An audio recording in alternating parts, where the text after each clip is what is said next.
दोस्तों आप देखने वाले हैं कि सभी लोग खाने पर विधि का इंतजार कर रहे होंगे, लेकिन यहाँ पर विधि काफी ज्यादा लेट हो जाएगी। विधि लेट होने के लिए सभी से सॉरी बोलेगी और यहाँ पर प्रिया उसे बताएगी कि आज उसने कितना कुछ मिस कर दिया है, क्योंकि आज उन्होंने चित्रा की सोनोग्राफी में चित्रा की बेबी को देखा और उसके साथ ही साथ वो विधि के घर भी गए थे, जहाँ पर विधि की माँ ने सभी के लिए बहुत ही टेस्टी पनीर के पकौड़े बनाए थे। अब विधि यहाँ पर बहुत ही ज्यादा दुखी हो जाती है, क्योंकि इस जॉब की वजह से उसे काफी कुछ मिस करना पड़ता है। देव कौशिक से बात कर रहा होता है और यहाँ पर देव और कौशिक के बीच में शेयर्स को लेकर कुछ बात हो रही होती है और दोनों काफी ज्यादा अपसेट होते हैं। लेकिन तभी वहाँ पर प्रिया आ जाती है और वो देव को समझाती है कि वो अम्बा को किस तरीके से मात दे सकते हैं, और वो देव को समझाती है कि देव और वो बहुत अच्छे से जानते हैं कि कौन अम्बा से सब कुछ बहुत अच्छे से उगलवा सकता है, और ये सब कुछ कोई और नहीं बल्कि खुद देव ही कर सकता है। इसलिए अब सामने आने का वक्त आ गया है। विधि अपने कमरे में उदास बैठी होती है, क्योंकि इस जॉब की वजह से वो अपनी फैमिली के खुशी के पलों को उनके साथ एंजॉय कर ही नहीं पा रही है। लेकिन तभी वहाँ पर देव आ जाएगा और विधि की प्रॉब्लम समझ जाएगा। वो विधि को समझाने की कोशिश करेगा कि अगर आज फैमिली एक साथ है और खुश है तो उसके पीछे की वजह विधि ही है। देव की बातों से विधि को काफी ज्यादा कॉन्फिडेंस मिलता है और वो डिसाइड कर लेती है कि वो अपने परिवार की अब हर खुशी का बहुत अच्छे से ख्याल रखेगी।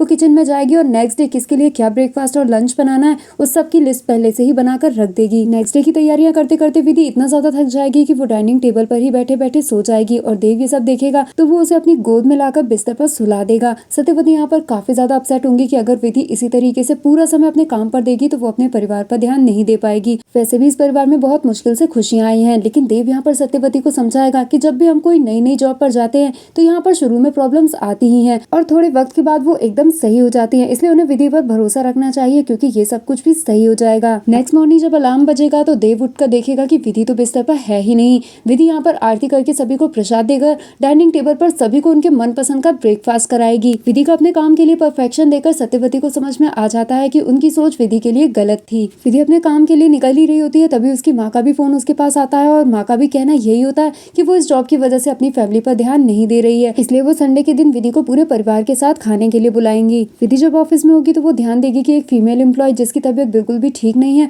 उसको जय बहुत ही ज्यादा वर्क दे रहा है, जिसकी वजह से उसे काफी ज्यादा प्रॉब्लम हो रही है। अब क्योंकि वो फीमेल जय से बात करने में काफी ज्यादा डर रही थी, इसलिए विधि उसकी हेड होने के नाते खुद ही जय से बात करने के लिए जाएगी और वो जय को समझाएगी कि पीरियड्स में लड़कियों के साथ काफी ज्यादा प्रॉब्लम्स होती हैं। लेकिन जय कह देता है कि क्यों ना हम उसे घर भेज दें, लेकिन विधि समझाती है कि ऐसा आप कितने एम्प्लॉयज के साथ ही कर पाएंगे। इसलिए विधि सजेस्ट करेगी कि ऑफिस में ही उन्हें घर का माहौल दिया जाए और उन्हें जरूरत की सुविधाएं जैसे कि मेडिसिन और खाने पीने की विशेष चीजें उन्हें ऑफिस में ही प्रोवाइड करा दी जाए। जय विधि से कहता है कि वो इस बारे में सोचेगा, लेकिन वो विधि के इस आइडिया से बहुत ही ज्यादा इम्प्रेस्ड होता है। अम्बा को एक बार फिर से पागलपन के दौरे पड़ते हैं और वो योगेश से कहती है कि तुम भी मुझे धोखा दोगे। यहाँ पर योगेश अम्बा को समझाने की कोशिश करता है कि एक अनजान आदमी का तुम्हें कॉल आया और बिना मुझे कुछ बताए ही तुम एक फाइल पर साइन कर रही थी, और फिर भी तुम मुझसे कह रही हो कि मैंने तुम्हें धोखा दिया है। अम्बा कहती है कि अगर मैं तुमसे कहूँ कि मैं तुम्हारे बच्चे को छीन लूंगी तो तुम मुझसे डर जाओगे, लेकिन यहाँ पर चित्रा देव और उनकी फैमिली ने तो मेरे कोरियर पर कोई रिएक्ट ही नहीं किया, क्योंकि अब मुझसे किसी को डर ही नहीं लगता। देव ने मुझे बहुत ही बड़ा धोखा दिया और तुम भी मुझे धोखा दोगे। योगेश अम्बा को समझाने की कोशिश करता है कि उसे खुद पर काबू पाना होगा, नहीं तो ये रायचंद उन्हें कहीं का नहीं छोड़ेंगे। साथ ही साथ बोर्ड ऑफ डायरेक्टर्स की मीटिंग भी है, इसलिए अम्बा को खुद को संभालना होगा और उनके सामने नॉर्मल फील कराना होगा। वहीं दूसरी तरफ विमला भी डिसाइड कर लेगी कि वो सुपर फीस फूड के साथ अपना कॉन्ट्रैक्ट तोड़ देगी, क्योंकि उसे वो आदमी बिल्कुल भी सही नहीं लगता और वो अपने बाप की तरह बिल्कुल भी नहीं है